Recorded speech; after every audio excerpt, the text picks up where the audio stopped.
अस्सलाम वालेकुम, welcome to Paragon Kitchen. Health पर कोई कॉम्प्रोमाइज़ नहीं, इसीलिए आज मैं आपके साथ बहुत ही ज़बरदस्त लड्डू की रेसिपी शेयर करने वाली हूँ। और अगर आप इसको रोज़ाना एक लड्डू को खाएंगे ना, तो उसके असरात आपको फ़ौरन से अपनी बॉडी के ऊपर नज़र आएंगे। और जो महंगे महंगे मल्टीविटामिन्स या एंटी एजिंग प्रोडक्ट्स अगर आप यूज़ कर रहे हैं ना, तो आप उनको आसानी के साथ छोड़ सकेंगे। तो इस हेल्दी कॉम्बिनेशन को अपनी लाइफ में ईजिली शामिल कर सकेंगे अगर आप इस वीडियो को फॉलो करेंगे। और परफेक्ट मेजरमेंट के साथ आज मैंने इसको बनाया है ताकि आप भी इसको घर पर इजीली बना सकें। तो चलिए बनाना शुरू करते हैं। यहाँ पर मैंने 1.5 कप गंदम का आटा इस्तेमाल किया है। सबसे पहले हमें कुछ इंग्रेडिएंट को ना ड्राई भून लेना है, जिससे क्या होगा जब हम इसे घी में भूनेंगे ना, तो ये बहुत ही कम घी को एब्जॉर्ब करेगा और इसकी भुनाई का प्रोसेस बहुत ही जल्दी कंप्लीट हो जाएगा। तो यहाँ पर 1.5 कप गंदम के आटे को भून लेना है आपने। और जैसे ही इसकी खुशबू आने लगेगी तो आपने इसको अलग से एक प्लेट में निकाल लेना है। अब इसी पैन के अंदर आपने डाल देना है 1.5 कप ही अलसी का। अलसी के कितने ज़्यादा फ़ायदे हैं, अगर आप इसके फ़ायदे सर्च करें ना, तो मैं कहती हूँ एक लंबी लिस्ट निकल कर सामने आ जाएगी। तो आप अलसी को थोड़ी देर के लिए भूनेंगे ना, तो इसके अंदर से तिड़तिड़ाने की आवाज़ आने लगेगी, जिसका मतलब ये है कि इसकी भुनाई मुकम्मल हो चुकी है। अब आपने इसको उतार लेना है और अलग से किसी प्लेट में ठंडे होने के लिए रख देना है। अब इसी पैन के अंदर एक पूरा नारियल, जिसको कि मैंने कद्दूकश कर ली है, आपने इसको भी ड्राई रोस्ट कर लेना है, जिससे क्या होगा इसका बहुत अच्छा सा फ्लेवर आएगा लड्डू के अंदर। और अच्छी सी खुशबू आने पर आपने इसको भी अलग से निकाल लेना है। अब आधा कप के बराबर चारों मगज़ लेकर आपने इनको भी ड्राई रोस्ट कर लेना है, जिससे ये बहुत ही क्रंची हो जाएंगे और ये लड्डू के अंदर बहुत ही मज़ेदार लगेंगे। अब आपने इसी पैन के अंदर 1 टेबलस्पून देसी घी का शामिल कर लेना है। और देसी घी डालकर आपने इसके अंदर डाल देने हैं कुछ ड्राई फ्रूट्स। यहाँ पर मैंने किशमिश भी इन सभी ड्राई फ्रूट्स के साथ ऐड कर दी थी, लेकिन आप इसको अलग से फ्राई कीजिएगा, जो कि मैंने बाद में अलग कर ली थी। तो यहाँ पर अपनी मर्ज़ी के कोई भी ड्राई फ्रूट्स आप ऐड कर सकते हैं।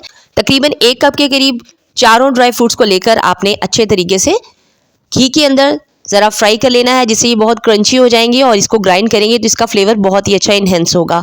अब इसी बर्तन के अंदर आपने 1 टेबलस्पून के करीब देसी घी शामिल कर देना है और इसके अंदर आपने गोंद शामिल कर देनी है। ये आपको पंसार की दुकान से इजीली मिल जाएगी।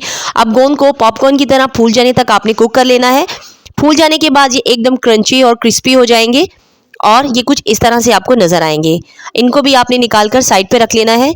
तो यहाँ ये सारे इंग्रेडिएंट जिनको कि मैंने ड्राई रोस्ट किया था ना, वो तैयार हैं। अब इनको हम चॉपर में डालेंगे और इनको ग्राइंड करेंगे, जिसमें एक एक कटोरी आपको आइडिया हो जाएगा इसकी मेजरमेंट का भी। एक ही क्वांटिटी के अंदर मैंने भुने हुए चने, अलसी और आटे को लिया है और साथ में उतनी ही क्वांटिटी ड्राई फ्रूट्स की है। तो यहाँ सबसे पहले हम डालेंगे भुने हुए चनों को चॉपर के अंदर और इनको पीस कर इसका आटा बना लेंगे। इसी तरीके से अलसी को भी कर लेंगे और ड्राई फ्रूट्स को भी इसी तरीके से प्रिपेयर कर लेंगे।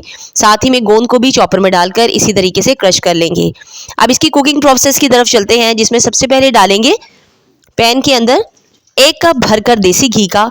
और देसी घी डालकर जैसे ही मेल्ट होगा इसके अंदर शामिल कर देंगे सबसे पहले आटे को।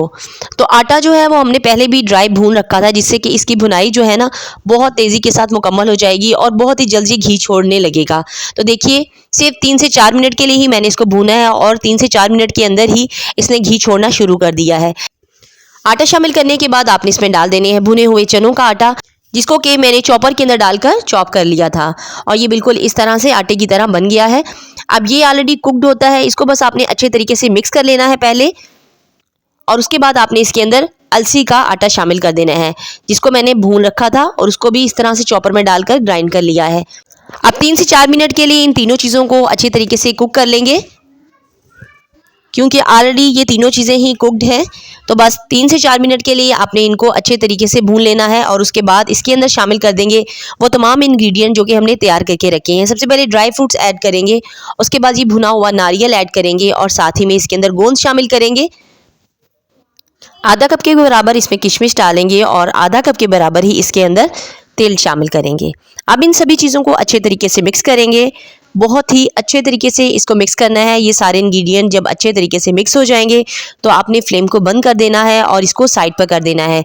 अब इस सारे मिक्सचर को लड्डू की शक्ल में बांधने के लिए आपने इनके लिए शीरा बना लेना है, जिसके लिए मैंने गुड़ का इस्तेमाल किया है। चूल्हे को ऑन कर देना है और 4 अदद गुड़ की टिक्कियाँ लेकर ना आपने इस तरीके से छुरी की मदद से इनको तोड़ लेना है। और तोड़ने के बाद आपने इसको पैन में डाल देना है।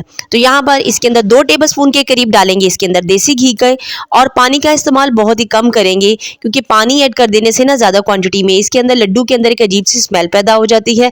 तो आपने सिर्फ और सिर्फ आधे कप से भी थोड़ा सा कम पानी डालना है, जिसका मकसद सिर्फ और सिर्फ गुड़ को थोड़ा सा सॉफ्ट करना है।